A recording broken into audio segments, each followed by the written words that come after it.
Guess who's back? Back again. Mikey's back. Tell a friend. Hey, everybody, here with another video for you guys today. And today we're going to be talking about what really is the definition, the proper definition for AAA video games, especially in the arcade community. But before I go any further, let me just say, if you like this video, any of the videos on the channel, please like, comment, and subscribe. And if you're a big fan of the content, you can head over to Mikey J Productions, my main channel, and become a member. We got a great community. We're growing there with Discord and all kinds of fun stuff and perks. So head on over there and check that out. Let's go into what a AAA game truly is, the proper definitions after the intro coming in now. It's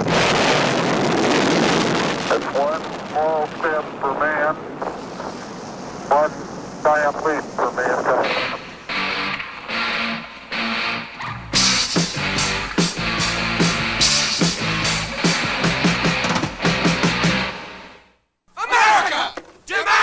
JP! I want MJP! I want my MJP! I want my MJP! Call your cable company and say I want my MJP! So everyone, I wanted to start this by saying there's been a lot of talk, especially within the home arcade community, on what a AAA game is.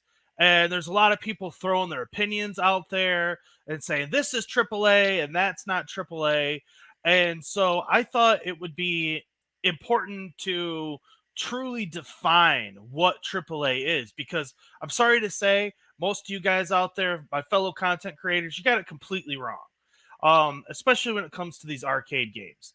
And, I'm going to go out and just, pull the Band-Aid right off and say that there's no arcade games are AAA. I'm sorry. None of them are AAA by the proper definitions. Your beloved Marvel vs. Capcom 2, that's not AAA. NFL Blitz, that's not AAA. Mortal Kombat, that is not AAA. Street Fighter 2 is not AAA. We may love these games, but by the proper definition, they are not AAA games. And you might be saying, well, Mikey, what are you talking about? Like, give me some proof. I need some facts. All right, well, that's why I'm here. We're going to get into this because I'm sorry, but so many people out there are just completely wrong, and I feel like it's time to discuss it. So let's go. And I'm going to start here on Wikipedia, and it says, in the video game industry, AAA is an informal classification used to categorize games produced and distributed by mid-sized or major publishers, which typically have a higher development and marketing budget than other tiers of games. So, you might say, well, Capcom releases, well, they got to be AAA. Well, hold on. We'll get to that. The similar constructions AAA have also been used to describe high production value games in the indie game industry. So that's interesting. And right off the bat here, it says Electronic Arts and Ubisoft Montreal are examples of AAA companies within the video game industry. Now, this is all fun and cute, but let's get down to the brass tacks. The term AAA began to be used in the late 1990s when a few development companies started using the expression at gaming conventions in the United States. The term was borrowed from the credit industry's bond rating, where AAA bonds represent the safest opportunity most likely to meet their financial goals. One of the first video games to be produced at a blockbuster or AAA scale was Squaresoft's Final Fantasy VII, which cost an estimated 40 to 45 million, inflation adjusted to 68 to 76 million to develop, making it the most expensive video game ever produced up until then. Its expensive advertisement campaign was also unprecedented for a video game, with the combined production and marketing budget estimated to 80 to 145 million, inflation adjusted 129 million to 234 million as of 2020. Its production budget record was later surpassed by Sega AM2's Shenmue, which was released in 1999, estimated to have a 47 to 70 million cost, inflation for 73 to 109 million as of 2020. By the seventh generation of video game consoles by the late 2000s, AAA game development on the Xbox 360 or PlayStation 3 game consoles typically costs in the low tens of millions. 15 to 20 for a new game, with some of the sequels having an even higher total budget. For example, Halo 3 is estimated to have a development cost of $30 million and a marketing budget of $40 million. And it goes on to talk about, of course, Grand Theft Auto being a AAA game, Medal of Honor, Call of Duty, the first person shooters. And this is Wikipedia here, folks. And by these definitions, I don't see how any arcade game ever released you can say is AAA.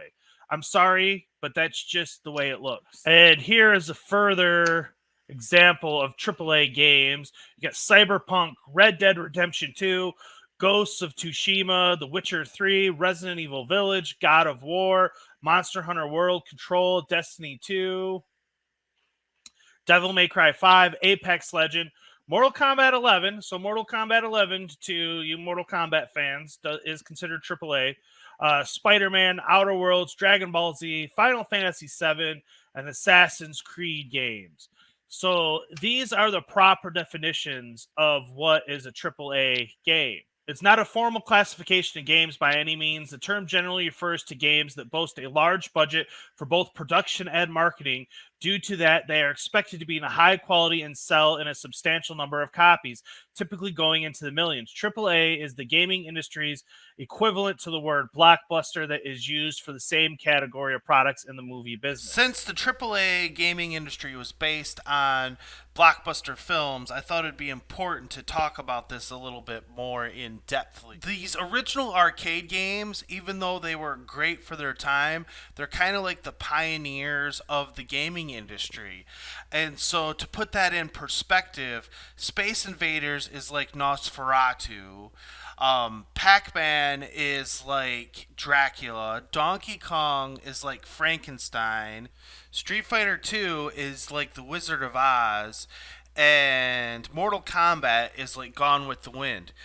These are great films that are pioneers of their industry, but they are not blockbusters. Blockbuster films didn't come until 1975 with Jaws, and it had to do with the production value.